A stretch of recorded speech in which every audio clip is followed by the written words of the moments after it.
एक समय की बात है, एक छोटे से गांव में एक छोटी सी लड़की नामक माया रहती थी। वह एक चमकती आंखों और घुंघराले बालों वाली बच्ची थी जो अपनी दादी के साथ एक छोटे पुराने कॉटेज में रहती थी। गांव गरीब था और माया का परिवार गुजारा करने में संघर्ष कर रहा था। माया की आंखें हर बार चमक उठती थीं जब वह गांव की खिलौने की दुकान से गुजरती थी।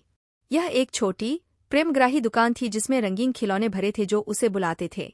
दुकान के मालिक मिस्टर पटेल ने हर दिन माया की आकाश भरी नज़र को देखा जब वह खिड़की के माध्यम से खिलौनों की ओर तड़पती रहती थी जिन्हें वह केवल सपने में ही देख सकती थी।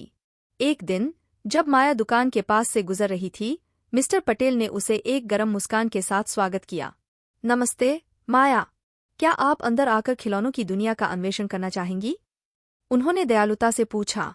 माया एक क्षण के लिए हिचकिचाई, फिर धीरे से दुकान में प्रवेश किया। जब माया शेल्व्स की जांच करती रही तो उसकी आंखें आश्चर्य से बढ़ी। गुड़िया, खिलौने कारें और टेडी बेयर्स उसके कल्पना में जीवित हो रहे थे। मिस्टर पटेल उसकी आकर्षण को देखकर ने कुछ विशेष करने का निर्णय लिया। उन्होंने माया को एक छोटे से सुंदरता से लिपटे हुए पैकेज में कुछ दिया। जिज्ञासु माया ने पैकेज खोला तो एक साधा हैंडमेड गुड़िया मिली। यह दुकान में अन्यों की तुलना में उत्कृष्ट नहीं थी, लेकिन माया का चेहरा हर्ष से चमक उठा। मेरे लिए? उसने धीरे से कहा, आभार से चमकती हुई आंखों के साथ। मिस्टर पटेल ने सिर हिलाया और कहा, हर बच्चे को थोड़ा सा जादू मिलना चाहिए। मैं तुम्हारी आंखों में चमक देखता हूँ माया। कभी भी सपने देखना बंद मत करना और याद रखना कि कभी कभी सबसे सादा चीजें सबसे ज्यादा खुशी लाती हैं। उस दिन से माया ने अपनी हैंडमेड गुड़िया को महत्वपूर्णता दी और उसके सपने बढ़ने लगे। वह छोटी सी गांव वाली बड़ी सपनों वाली लड़की कभी भी मिस्टर पटेल की दयालुता को नहीं भूली और जब वह बड़ी हुई उसने कड़ी मेहनत करके जीवन की चुनौतियों को पार किया।